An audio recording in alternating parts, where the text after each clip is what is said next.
okwebaza tuyinza okwebuuza okwebaza kyeki oba lwaki twebaza twebaza ki twebazaani twebaza naki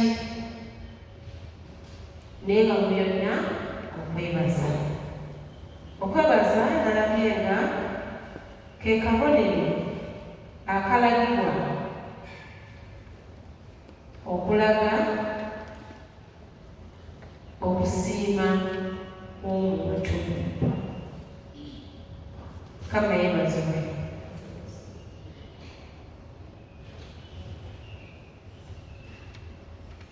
Bwe tuba nga twebaza mu budde bwonna, twebaza mu biseera nga tufunye ekirungi. Munno bw'aba nga alina ekintu ekirungi kyakukoledde n'omugamba nti weebale n'omusiima. Ate bw'oba olina ky'olabye nga kisanyusa ne weebaza. Kaakati twebaza mu biseera ne mu biseera ebizibu. Bw'oba nga olina ekiseera ky'oyitamu nga kizibu, amaaso sooka n'ogaggyako ku kizibu ekyo, ate ne weetoolooza amaaso mu bulamu bwo bwonna. Bw'oweetoolooza amaaso mu bulamu bwo bwonna n'otunuulira engalo ya Katonda n'otunuulira obulungi bwa Mukama ne weebaza. Mukama yeebaza. Olwo nno n'olyako osinziira awo n'omusaba ku kino ky'owulira nga kirimu okusitibwa mu bulamu bwo. Twebaza mu biseera eby'okugezesebwa era waliwo we tubeera nga ekyamazima nga tuli mu biseera bya kugezesebwa. Waliwo wobeera nga waliwo obulwadde, waliwo emitawaana, ennyombo, waliwo enkaayana, waliwo okulwala olw'okufiirwa, nga olaba nga ekiseera ky'olimu nga Katonda alinga akutadde ku minzaani. Naye ne mukifaananamu ekityo tuba twetaaga okwebaza Katonda. Mukama yeebazibwe. Kansabe tusomeko mu Matayo essula ey'omunaana olunyiriri olusooka okutuuka ku lwokuna.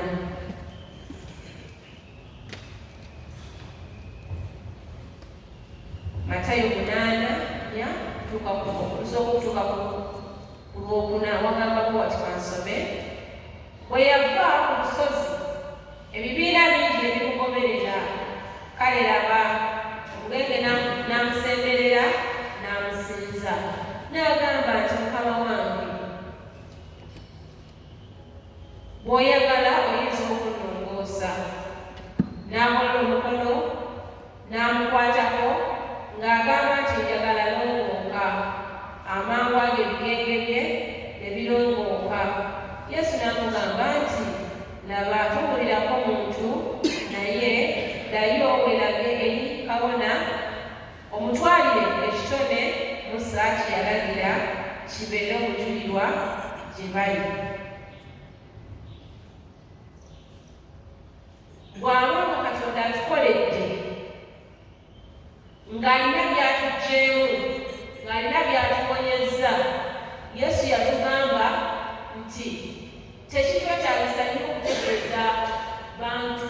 Waba oyinza okutegeeza omuntu nga yayagala dde omugobale obeere mukongobavu, olwo yali mugenge.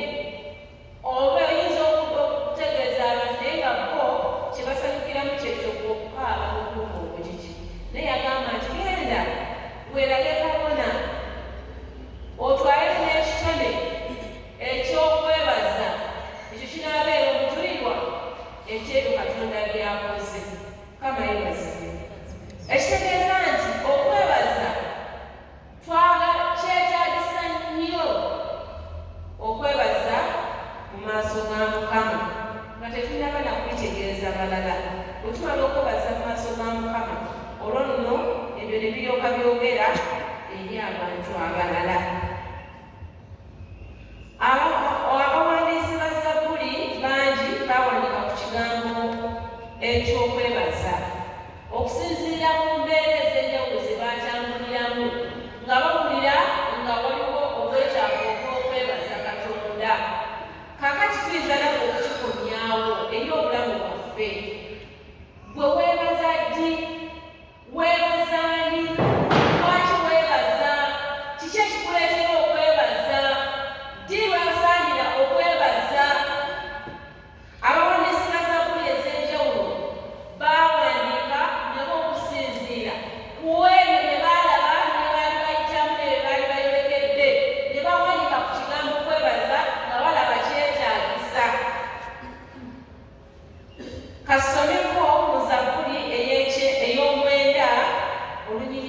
olw'olubereberye.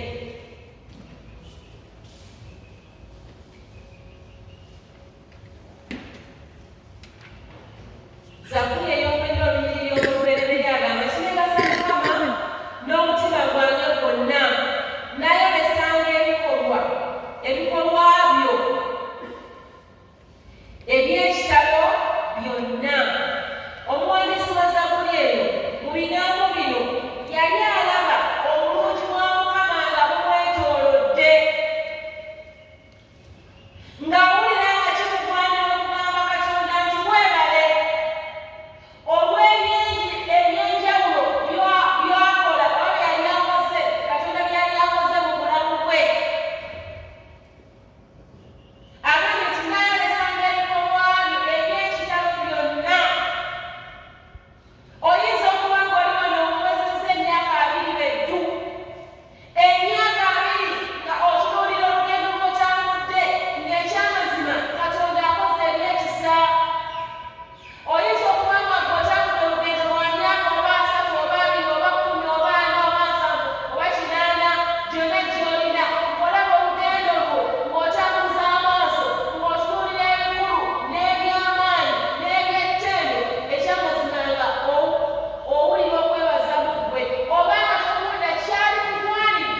Tuliza Mukama.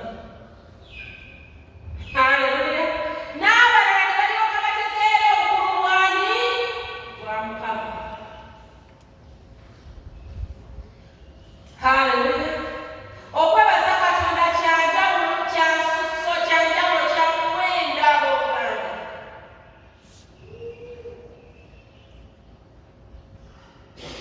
Haleluya. Waliwo we tubeera ekyamazima nga naffe tulinga nga Dawudi bwe yali mu mbeera gino ebizibu gy'ekikati kuba gino egy'okukyalo kikuba bano abalogoladde okumirimu bakuba bano bizina entalo ez'abannayima zifumbekedde nga kwegamba oli mu lutalo east north south west wonna mulinya lutalo ne mukika nga bagolokose n'osaba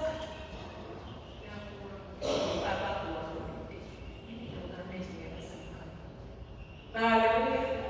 Kama Yesu. Omuwandiisi wa Zabuli y'enkaaga mu omwenda naye yayogera ku kigambo eky'okwebaza. Yayagala naffe tumanye obukulu bw'okwebaza Katonda naye n'akiwandiikako kisigale mu byawandiikibwa abalibeerawo emirembe gyonna bakisomeko. Zabuli eky'enkaaga mu omwenda olunyiriri olwasatu yawandiika agamba bw'ati. Olunyiriri olwasatu yagamba bw'ati. N'atenderezanga erinnya lya Katonda n'oluyimba, n'akugulumizanga n'okwebaza. Osobola okuyimba oluyimba naye nga lujjudde okwebaza ani? Abayimbi batuyimbiddwa oluyimba ku makya oluli mu kitabo eky'Oluzungu. Come and worship. Uganda praise. Ongei Jehova, ongei Jehova, ongei Jehova, ongei Jehova. Webale Katonda, webale Katonda, webale Katonda, webale Katonda. Eyala meteke, eyala meteke, eyala meteke, eyala meteke. Wanyala Yesu, wanyala Yesu, wanyala Yesu, wanyala Yesu. Afoyo lubanga, afoyo lubanga, afoyo lubanga, afoyo lubanga. Eyakoze Yesu, urakoze Yesu, urakoze Yesu, urakoze Yesu. Nga buli omu ayimba ku lulimi lwe naye ng'ebigambo byakola ki? Byakwebaza. Haleluya. Kyeyava agamba nti n'atenderezanga erinnya lya Katonda n'oluyimba. Ng'oyimba oluyimba naye ng'oluleesenga ekirabo mu maaso gaani ga Katonda, ng'ofuka omutima gwo ng'oguyisa mu kuyimba obulamu obulungi bwe, ng'olaga ensi yonna obukulu bwa Katonda. Okwebaza Katonda kikulu era kisaana. Tusobola okumwebaza nga tutali mu kuyimba. Haleluya. Ekitundu ekyokubiri mu lunyiriri olwagamba nti n'amugulumizanga n'okwebaza ng'olina n'ekirabo eky'omu ngalo zo n'okireeta mu maaso ga Katonda n'omugamba nti Mukama kino nkireese si lwa kweraga, si lwa kwegulumiza mu maaso g'abano beetudde nabo, naye nze nkireese kubanga nze mpulira ng'onkoledde ebyekisa, ombeeredde mwesigwa, tondegeredde, tonvuddeemu, nkuleetedde kukwebaza. Obanga tekisaanira mu maaso go, nsonyiwa naye kkiriza okitwale kiwunye evumba eddungi mu maaso go ng'owulira okwebaza. Haleluya. Mukama mulungi ekiseera kyonna. Emirundi emeka gy'olowoozezza gy'otambuza amaaso go mu bulamu bwo bwonna n'olaba ebikulu n'ebyamaanyi Katonda by'akola n'ovaayo n'omwebaza.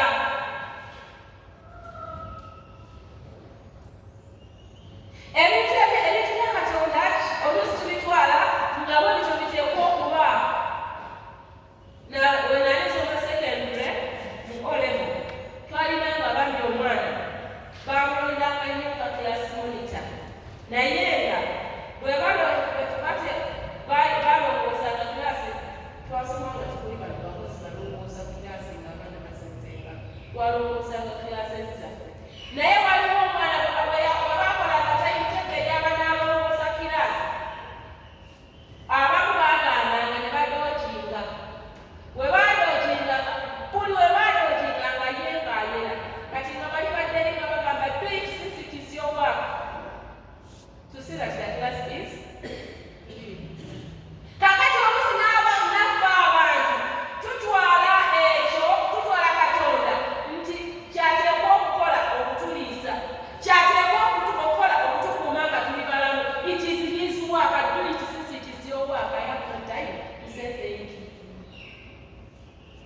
nambaza service esoose ordinary nangamba thank you for the service.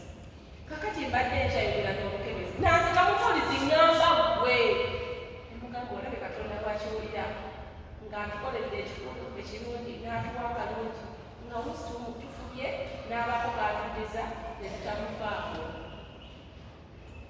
kubanga alabye nga it's like I'm ignoring okitegeera ne Katonda bw'abanga wamu ne tukola n'agamba omwana bwange ono akoze bulungi nsaana muweeyo akalamu kaakati bw'akuwanga gwe okuba bukumi tomufaako tomugamba nti nkulage weebale kunsiima naye akola ki awulira bubi awulira bubi amina kama neebazike waliwo omuntu wamu yali agamba nti yakula ennyama yali agenze safari bwe yatuuka emmotoka nemufiira ku kkuba yali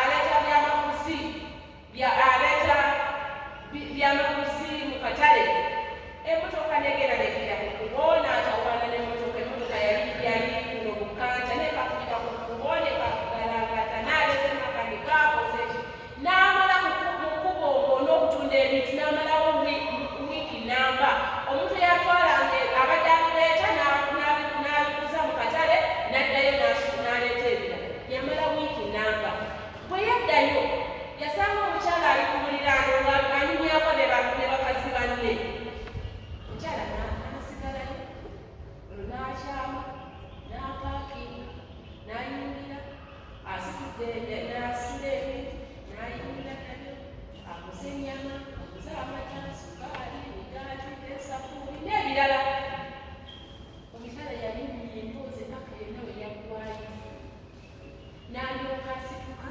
n'adda ewaka musajja wattu yatuula mu ntebe alinga amugamba kulikayo nga tamulaba n'agendako mu buliri n'agwebakudde nga temukuba temunyewo n'akwata ebbaafu agenda nabe n'anaaba n'agamba nzire mu buliri oba nzire mu bbiri n'abeera awo oluvannyuma omukyala bwe yakomawo n'amugamba badde endagala olinamu ku kyokulya n'amugamba oba omuntu mulinamu kyayi n'amugamba tewali sukaali kyokka omusajja yalese dda sukaali ali mu bufeeri mulimu emigaati mulimu ennyama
balina amagezi naye tebannatandika kutunda muntu. Bwe babeera bafunye ennaku ze bakola roboti. Naye Katonda asinga bakatonda baki bonna.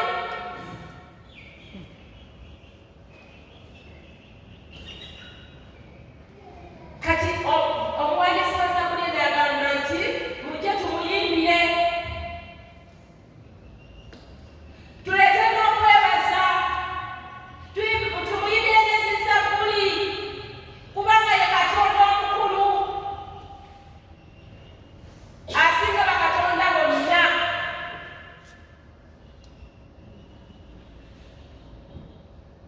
Nebukadduneeza kabaka bwe yalaba Katonda wa Sadiraki, Misaaki n'Abeedineego n'ava ku kusinza sitatiyu n'asinza Katonda omu. Amiina. Kubanga ye Katonda omukulu asinga bakatonda ki?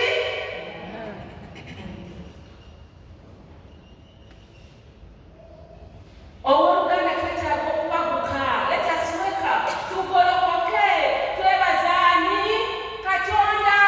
Kubanga Katonda mukulu asinga bakatonda abalala bonna. Ye Katonda w'obulokozi bwaffe.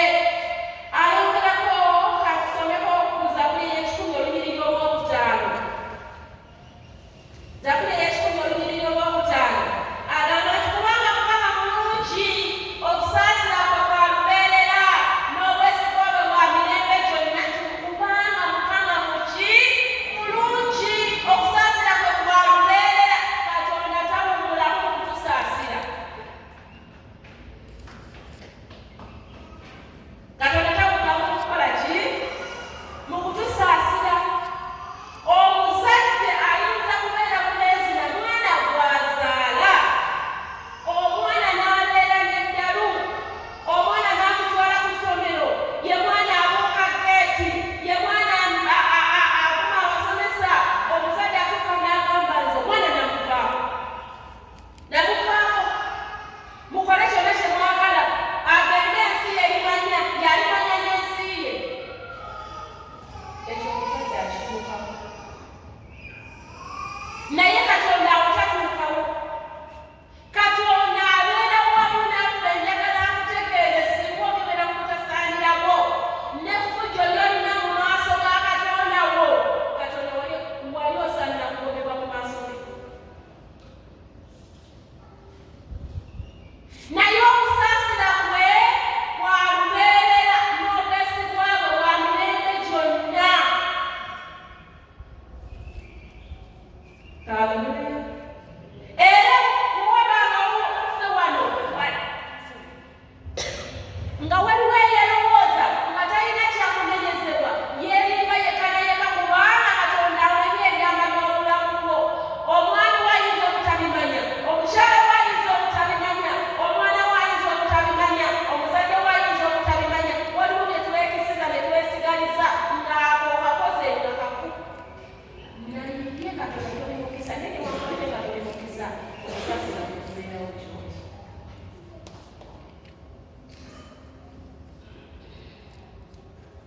Haleluya. Abooluganda okwebaza Katonda kiki? Kikulu. Okwebaza kikulu.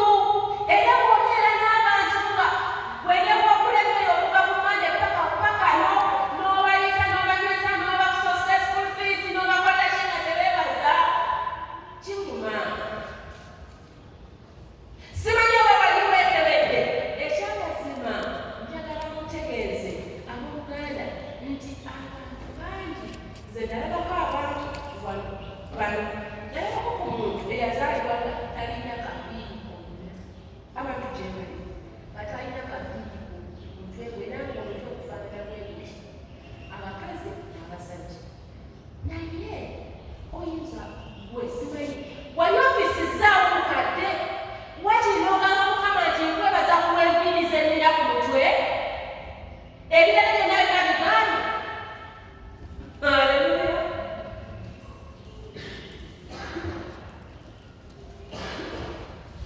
Waliwo abantu nabeera kulanga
tuba mu bulumi bungi naye era tuyiseewo akaseera ak'okukola ki ak'okwebaza.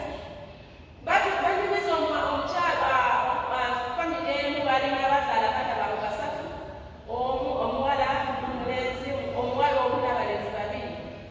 Ne basoma bonna ne bamaliriza, naye abavubuka embeera n'ebeera nga egaana y'enjiri ey'obulamu bafuba bufubi. Naye omuwala Katonda n'agenda n'amuwa n'agenda ebweru eyo n'afunayo n'omwami n'abeera ng'ali bulungi, kati nga alabirira awaka, alabirira abazadde, alabirira baganda be, alabirira n'abaana b'abaganda be, abavubuka bazaalirawo waka, kugamba ng'ali bulungi. Omwami ne bamukubira olunaku lumu ne bamugamba omwana muwala we mulwadde, ne bamugamba muwala we bamutte ku kitanda, muwala we omuna aliko okisigeni, muwala we afudde, bakomezaawo omulambo. Ekkanisa bwe yagenda mu maka okusaba, tutandika n'ekigambo Mukama yeebazibwe. Oli yali alina yagamba muzeeyi yatabuka naye agamba Mukama yeebazibwe ki ku kino kyakoze, yeebazibwe ki, yeebazibwe ki ku kino kyakoze. Obwenda bwangu bwati kwegadde nsiridde obubuzi, kwesiridde omusipi. Yeebazibwe ki Musumba, yeebazibwe ki Mukama. Naye Mukama okusaasira bwe kubeerera emirembe ki? Waliwo omuntu ayagala wakiri aveemu olubuto ategeere ebisirimu. Haleluya! Mukama yeebazibwe. Waliwo omuntu ayagala wakiri omukazi abeere mu nnyumba ye ne wababeera nga mwabeerawo nga mwami na mukyala, naye bafume mu nnyumba nga bali bameka, bagambe nti oyo omwami alina omukyalo oyo mukyala we, naye nga tebatambulanga bafume obutuufu bwakyo ng'ekyakyagala. Kati Katonda abakuwadde n'ozaalayo babiri n'abazaala n'abaana ate bakulekera n'abazibu olw'okuba ng'oli abadde abaziikira ensimbi n'ogamba Mukama webaze ki. Abaluganda Mukama yeebazibwa obudde ki bwonna kubanga okusaasira kukubeerera emirembe ki.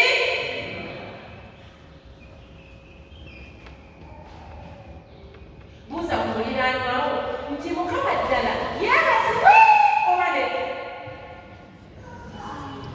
Mubuuze nti ddala olina ky'okwebaliza oba naawe ogamba yeebazibwe ki. Ku kino kyendibuuza ekyo kye kyempitamu kubanga tuli mu byokya byonna alina ekikola ki ekimwokyanga naawe ogamba yeebazibweko ki Mukama. Naye Mukama akole ki?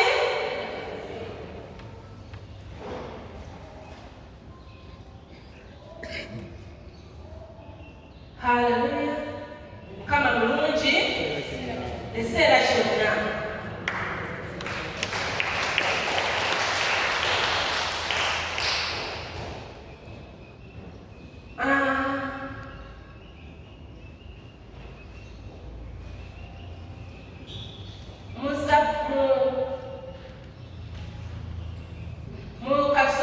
Mu Danyeri mujja kusomayo essuula ey'okubiri olunyiriri lw'olwabiri-lw'essatu nga naye atendereza Katonda ebyatuka ku Danyeri mutubimanyi. Mujja kusomayo Samwiri ekisooka essuula esooka essuula ey'okubiri, Samwiri ekisooka essuula ey'okubiri. Kana yagiwandiika nga yeebaza Mukama kubanga yali amuwonyeza obugumba ng'amugamba oli mulungi, oli mukulu, n'anenya byonna bye yali akola nga biri ku mutima gwe n'abifukira Katonda. N'atwala n'omwana n'amugamba nti Mukama ono omukuwadde abeere mu maaso go akuweereze ne bwe naaba sirina mwana mu mikono gyange. Ekyo kinammala kasita muzadde siri mugumba.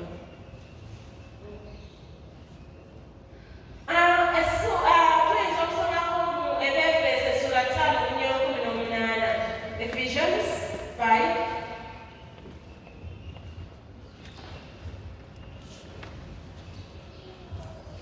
Alabyewo kasaba tusomerewo Abefeso 5:18 okutuuka ku 2.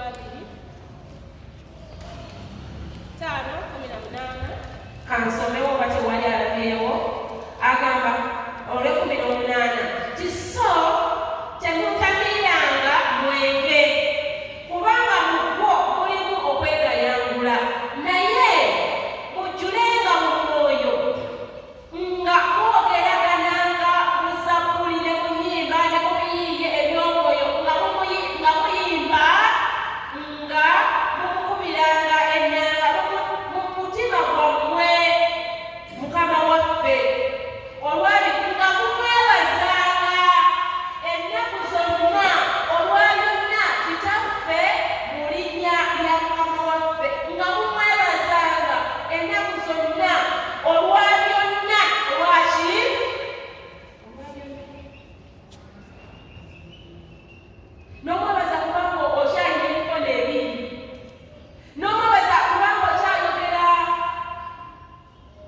nga mumuuya mumuumuuya se kakati bw'oba okyasobola okwogera kale weebaze ku lwekyo.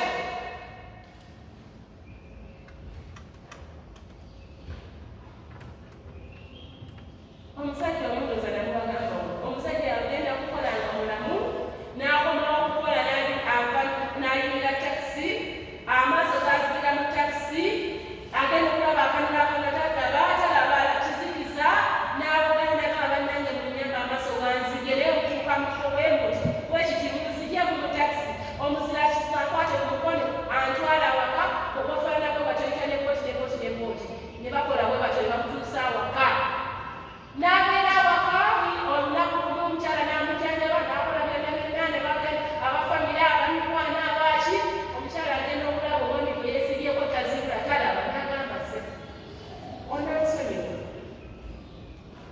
onsonyiwe ngenda genda nze saamanya era tulisaalibaliramu bamuzibe nabalabayo naye bembaleka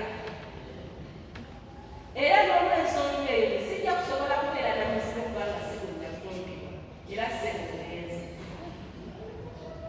omwami namugamba oli sirikwegayidde nange sesobola sisobola kufumbira baana sisobola kukola kisimanyi nawe namugamba nti mwenzi bakati eyamba ne n'abateesobola n'abalema ne bamuzibe nabalekayo omwami namugamba kale mutwala kukaana namugamba bwe nali nzija wano najjali omwana n'omu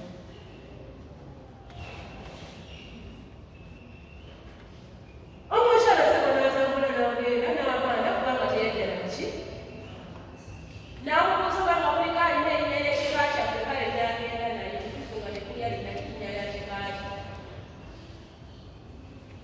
kakati simanyi ggwe wali weebazizzaako ku muntu gw'olinayo okumugumiikiriza mu byonna bye muyitamu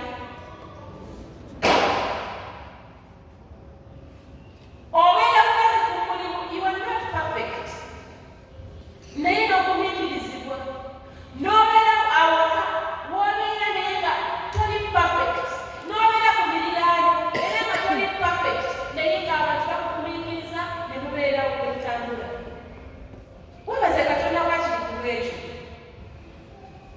haleluya mukama mulungi eseera kyonna ab'omuwendo kwebaza katonda kisaana kikola ki baako kuba kigamba nti munange okwebaza katonda kikulu era kisaana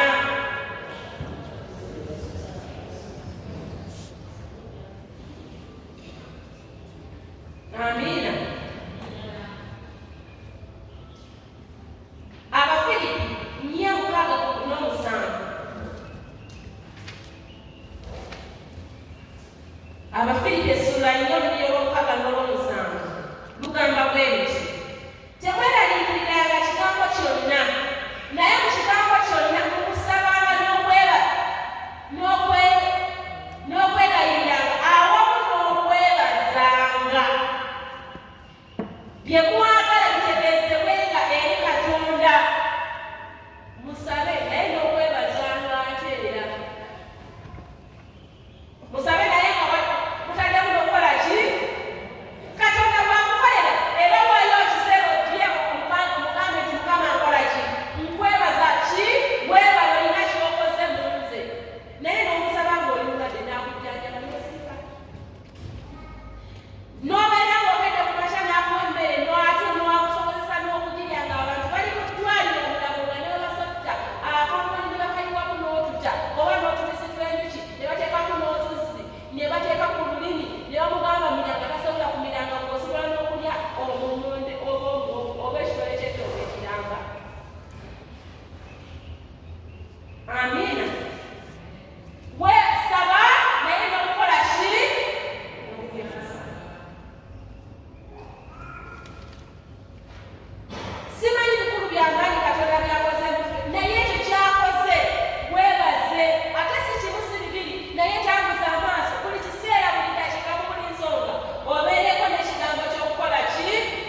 ekiseera kyonna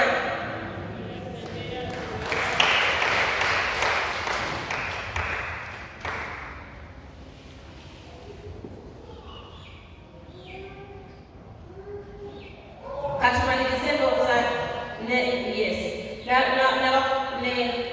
Abakolosaayi 4 eyo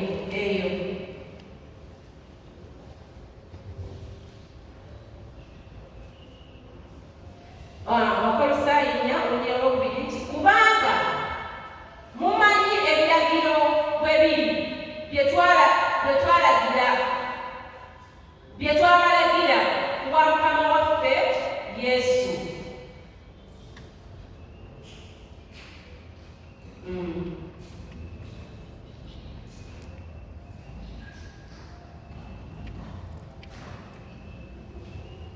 Kubanga nga mumanyi ebiragiro bwe biri bye twabalagira ku bwa Mukama waffe Yesu okwebazanga mu budde bwonna.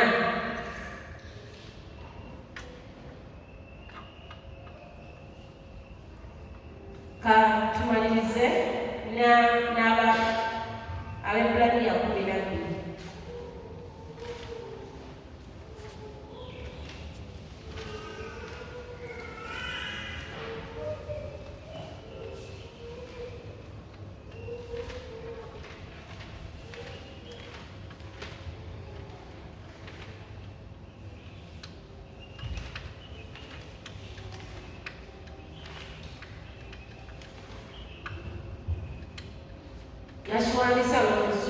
Therefore, since we are receiving a kingdom that cannot be shaken, let us be thankful and so worship God acceptably with reverence. Kwagamba mu biseera byonna twebaze Katonda era nga tumusaamu n'ekitiibwa. Amiina. Kama yebazibwe. Twebaze Katonda mu buli nsonga yonna, mu buli kigambo kyonna, buli lunaku, buli budde